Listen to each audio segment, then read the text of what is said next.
This is Fight Fighters, and literally as I'm doing this, I'm looking up the code on my phone here. Because I realized, like, oh, I didn't get that yet. So, interesting curio. Yes? Maybell. No. To insist. Cool whip. Anyway, this was the first episode Doug showed me, because... I don't know, it was a month ago. Yeah, I just said you gotta see this show. You have to see Gravity Falls. I said, Gravity Falls. At the very least, you gotta see this episode.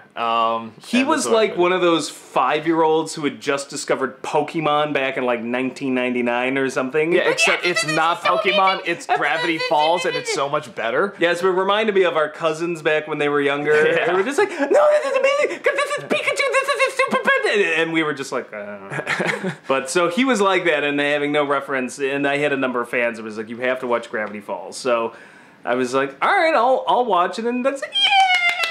That's exactly what I did. It's exactly what he did. And then he put it on, and the first thing I said was, what's with that kid's voice? and then this is awesome! Yeah, and then the second thing I said was, all right, it had me at this joke, and then the third thing I said was, 80s awareness? Fuck yeah.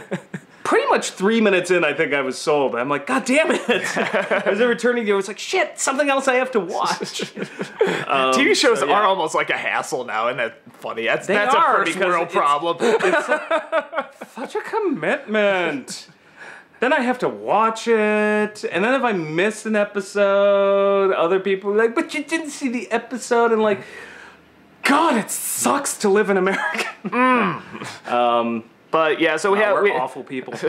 But yeah, we have another episode, kind of based on the love triangle again, but the outcome is so funny that it kind of doesn't matter. Love triangle episode I really liked because the jokes were so well written. I didn't give a shit that it was because the love triangle aspect of it led to these great jokes that were all based around Street Fighter. Yeah, and this is obviously based on Street Fighter, and the attention to the detail that they get, like, stand still. This is as still as I can stand. I mean, it's, when he goes up in a tree and he can't look up. When he sees a car and he beats the crap out of it to get prizes, and...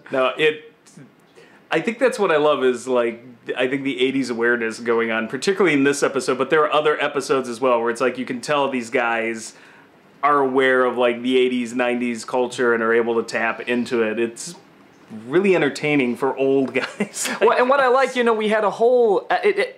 like, I need to explain this episode, Robbie says he's gonna get in a fight with Dipper, and somehow this I was everything I said I watched this episode, like, who's that douchebag, and why does he have my name?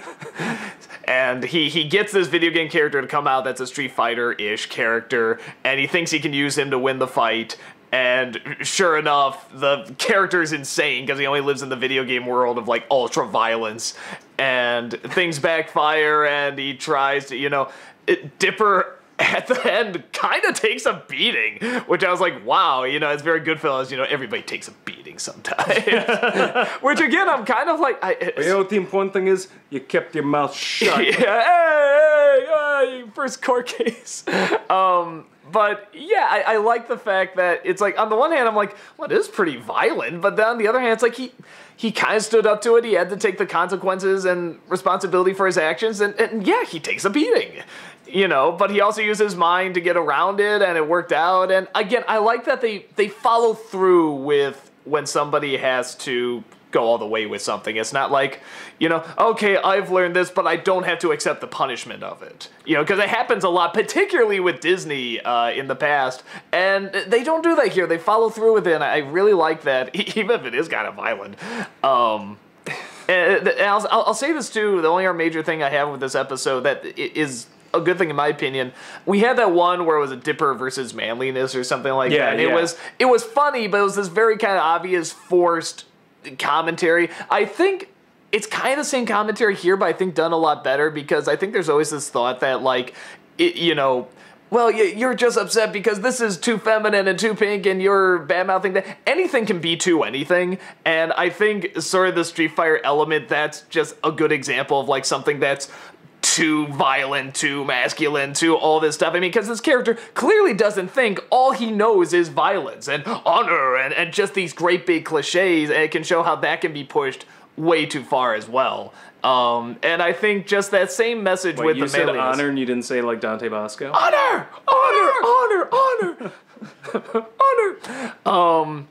And I just think that message was done a little bit better here. Are you keeping an appa in your pants? Yes. Don't make me go back down the now! Appa sounds like Mr. Bill. Yeah, why would it sound? Small Appa sounds like Mr. Bill.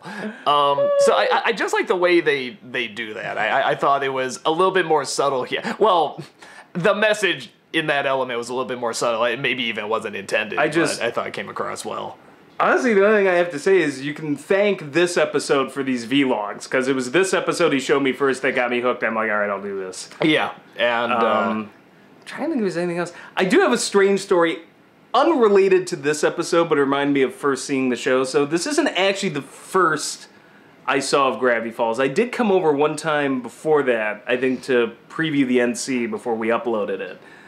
And you had the episode with the president on. Yeah. And it was a scene where they were on the train, and I forget the exact line of dialogue, but it was something like, you know, but you can't do that. It was like, of course I can. Like, I married a weasel once or something, and I was just like, my jaw was just on the ground. I was just, yeah. I was staring at it, yeah, and I'm just like, this makes no sense. And then Doug's like, oh, watch it, and trust me, it will. And I'll be damned if I had forgotten about that moment, and when we hit that moment again on top of the train with the crazy pantsless president and everything, I'm just like, wow, this totally makes sense now. For the most part, and that really scares me. Because I was just watching it now, and I'm just like, yeah, I have no questions about this scene. Makes perfect sense to me. So, in context. In context, yeah. That is the glory of this show. So no, this episode's a lot of fun. We love Street Fighter growing up, and we love the pixely animation and stuff like that. I think we're not. That I think was the coolest thing, the way that they made it look 16-bit. Yeah, and you know, he wants to give him some food. Yeah. He's like, put it on the ground. It's on the ground. He walks over it to consume it. Even the cutscenes, like, you know, with the widescreens and everything. How clever! That was so I have to wonder something, because I remember when you showed it to me the first time, I thought the same thing, which is, we grew up in the 80s and the early 90s.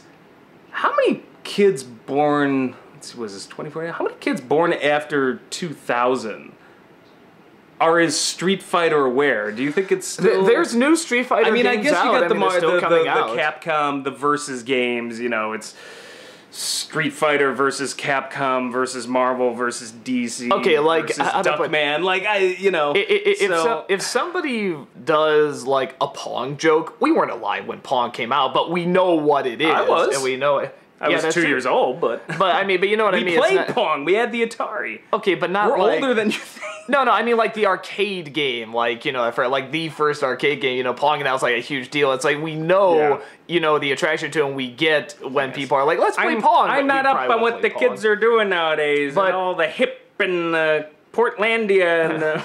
But it's pretty obvious now that everything is retro. You know, I mean, retro. I'm just curious. I'm not talking about okay, like kids are, you know, guys are about 20. I'd say even like in high school now, but I'm talking about like 10-year-olds watching this show. Are they Street Fighter aware? Do they have 80s awareness? Even if not, or 90s, early 90s awareness? Even if not, it's curious, a video game. It's a video game character that that looks similar to the ones they may play on like their phones or something. No, like I mean, that. I personally think it's really, really cool, and I'm just wondering if, because I honestly don't know. I don't talk to children. I don't walk up to them on the street and go, "Do you play Street Fighter? Do you play Street Fighter 2? Do you remember how cool that was?" So I did once. The judge said never again, and that's why I have to wear this ankle bracelet.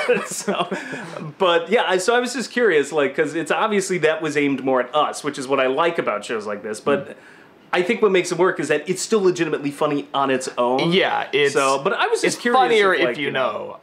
But my guess is kids can catch on. My guess is most people watching the vlogs are either in high school or above. I don't know how many 10-year-olds are going to chime in and be like, of course, I know what that is. There's been one or two I've met at cons. I'm always kind of like, listen, you're a sweet kid and everything, but you shouldn't be watching me. You need a better censor or something. You realize if the MPAA could rate the internet, we'd be a XXX. Right? Yeah. I mean, so even that Triple X would still be on like the low end of internet ratings. Yeah, Triple X would be your R. Yeah. They'd have to come up with like, a dodecagon X or something. So, yeah. Oh, and the message, by the way, you thought I forgot, is sorry, Dipper, our Wendy's in another castle. Which, again, how many kids would get? I think they would. Like I said, I well, think, if you play Super Mario Brothers, I think the last time they did that joke was Super Mario Brothers 3, I think though, and that came out in 1991. because our generation is so obsessed with this retro media, and even the generation We'll make after- our kids appreciate it. No. It kind of we're going to talk about it anyway, and it's still in it's our true. media so much, so it's like you kind of can't escape it. We're forcing them to enjoy it. Yeah, kind of. They'll get these references because we'll pound it in them. So, yeah, that's about it. This is the episode I got my brother into it, and I said, man, you gotta see this, at least this one episode. And I was ruined for life. But that's okay, because I had the ultimate revenge. Twincest. Motherfucker. So, see you next time for more Twincest. In Cool Whip.